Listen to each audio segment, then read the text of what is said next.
Saul Eslake, welcome to Close of Business. Thank you for having me on the program.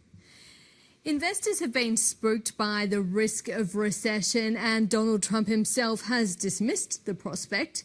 How likely do you think a recession is?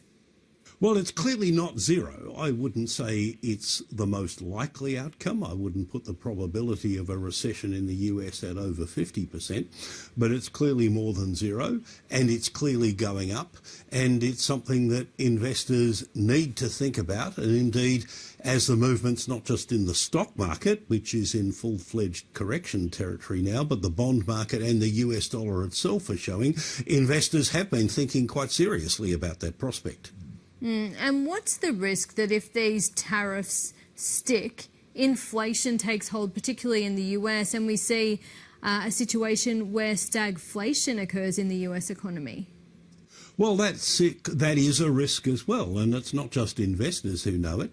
Consumers know it as well, as shown by the most recent surveys of inflationary expectations, which indicate that households are expecting higher inflation as a direct result of the tariffs that Trump is imposing on them. So they understand that they're going to be worse off. Business understands that the economic climate and government policies are becoming much more uncertain, and that's the most likely cause or source of a recession if the US ends up having one. It's the sheer uncertainty that Donald Trump has been creating, not only as a direct result of the policies he's implementing, but of the extraordinarily haphazard way in which those policies are being implemented. You know, one day 25% tariffs are on, and they're on everything. The next day some goods are being exempted. The next day some countries' tariffs are being postponed for a month, and then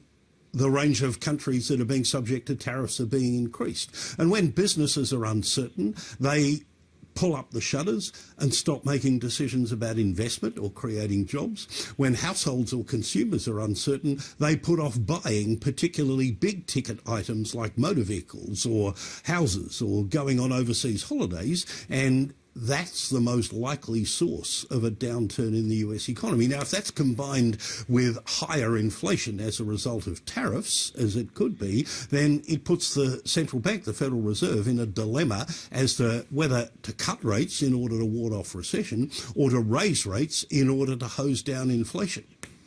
And the Fed, of course, meets next week. What do you think it's going to do? I think it's going to stand pat. You know, the most recent inflation data we've had this week for both consumer and producer prices for February was a little bit better than expected. It doesn't provide a justification for the Fed to cut rates again, but it certainly doesn't warrant them talking about the prospect of any increase in interest rates in near term. Jay Powell, as Fed chair, has said that there simply isn't enough data for the Fed to begin to assess the likely consequences of the things that the Trump regime is now doing. They have to sit and wait and see what the data tells them about not only how the US economy is tracking, but also about the evolving risks facing the US economic outlook before they can decide whether they need to cut interest rates again or whether they need to signal to markets that interest rates could be on hold for a long time. It seems the people who voted for Trump appear to be the ones who are paying the biggest price. That's right, and indeed many economists made that point before Trump's inauguration. They made the point that the increases in tariffs, which, to reiterate, are going to be borne by American consumers, not by Chinese, Canadian, Mexican or European exporters, will fall disproportionately on consumers in the bottom half of the income distribution. They're not going to adversely affect the incomes or lifestyles of the tech bros that bankrolled Donald Trump's campaign. Donald Trump isn't going to lose his job job as a result of the recession that he says the US might have to have. It's going to be people in lower income communities who lose their jobs, and some of them might start to wonder why they voted for him. But of course, that's too late to have those doubts.